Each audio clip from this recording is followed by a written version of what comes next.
If there's one thing that anybody wishes they could avoid out of their day is, obviously working a job. My bad, y'all. I'll put a slur warning next time. Now, if you work a job, there's always a trend where if you work some shitty retail job, you'll dread seeing that one coworker at your shift, and it's for obvious reasons. For instance, bro decides to come up to you and show you his music taste because he heard from another coworker that you enjoy listening to music, and predictably, what does bro decide to play to you?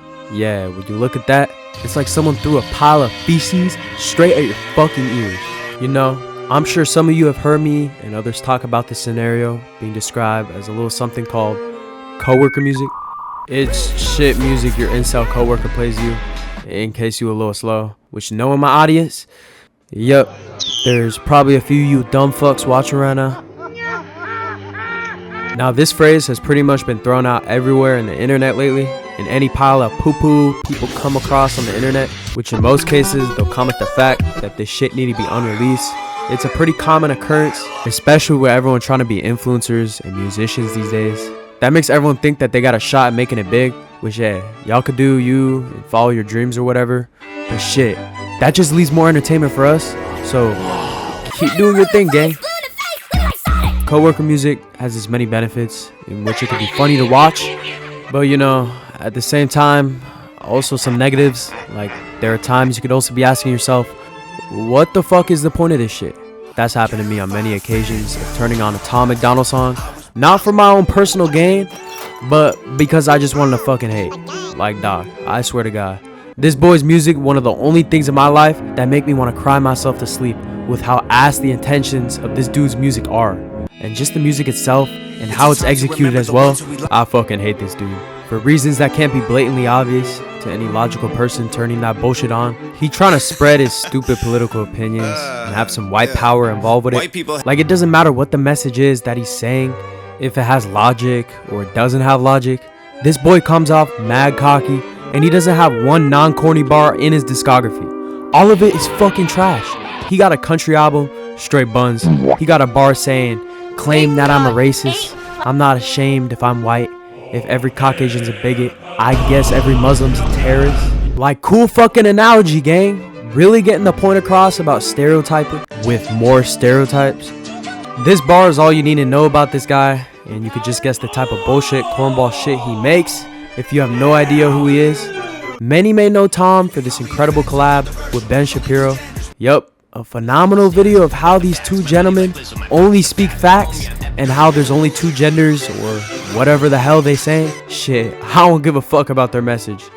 Shit sound like booty anyways with that robot verse from Ben, not gonna lie. Like, what? Shut the fuck up, bro. Shit is not hard. Bro, what are you talking about, man? If you actually bumping this shit, you cringe as fuck. It ain't even about the politics. This shit is just straight cornball music. And I'ma assume you a school shooter, and I'ma air that bitch out to safety if you pop out in the function bumping this BS. Take one listen to Wild Ones where Tom is trying to do some alternative bullshit, and you'll realize that they got anybody being a musician these days. Nah, for real though. I be talking about Tom a lot. He just easy to dog on, what can I say? He was one of the first people I thought about when me and DJ came up with this idea. Shout out Degenerocity for hopping on this video, by the way. We'll pass it over to him in a minute. But join the Discord too.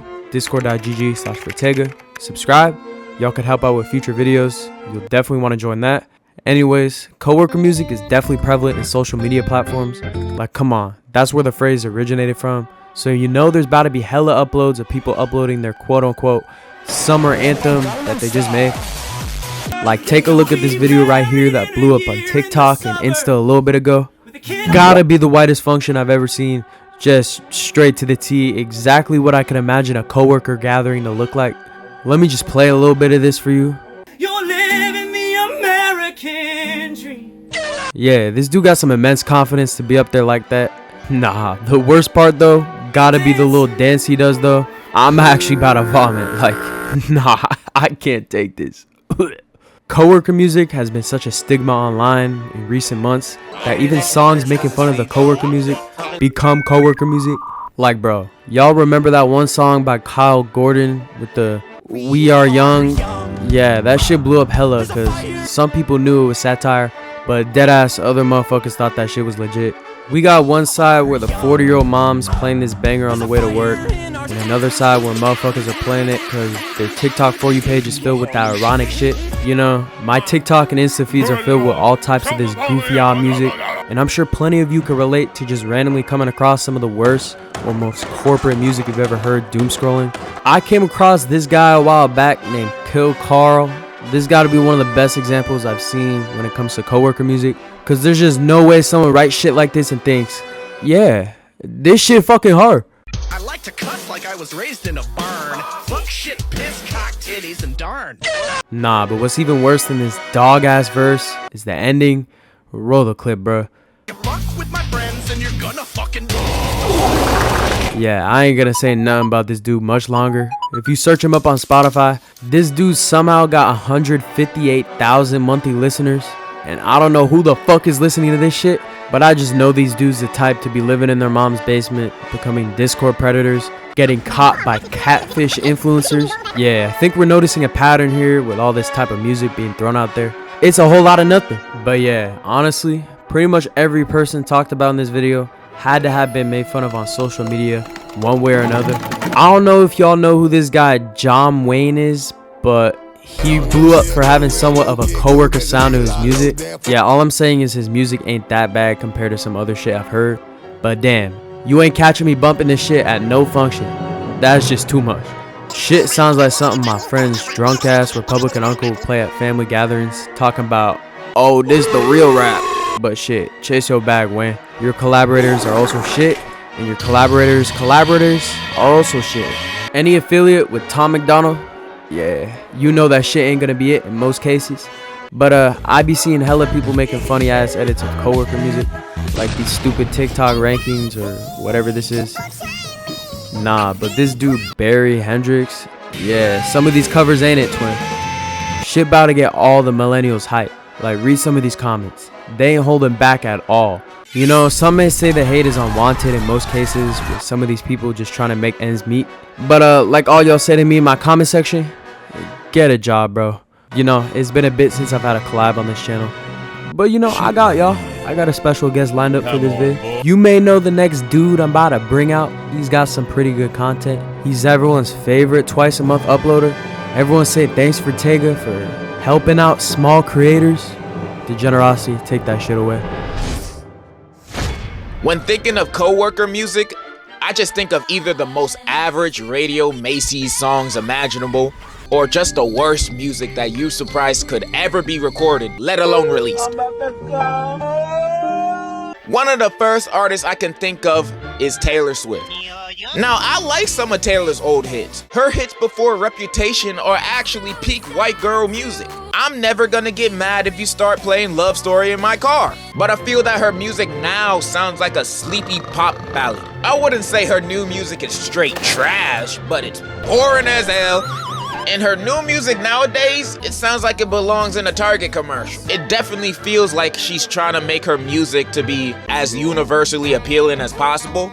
And white girls love it. She's like their Whitney Houston. I've never seen such a large fan base hype up so much mid in my life. And since her music is so consumable, you're almost bound to have one coworker to stand them to an ungodly degree. Of course, I'm exaggerating a bit, but to me, her new music sounds a little too basic. Like, where's the 808s? Where's the ad-libs? I can't vibe to this. Speaking of musicians I can't vibe to, Jelly Roll. I bring him up because I can't imagine anyone but a coworker actually enjoying his music. Now, he's been around for years, but I've never met a Jelly Roll fan in real life or online. And I've only found out about him within the last year because he's at every major WWE event. Usually he's performing or just in the crowd, but recently he's just been added to the storyline, going against Logan Paul and Drew McIntyre, with his partner being Randy Orton.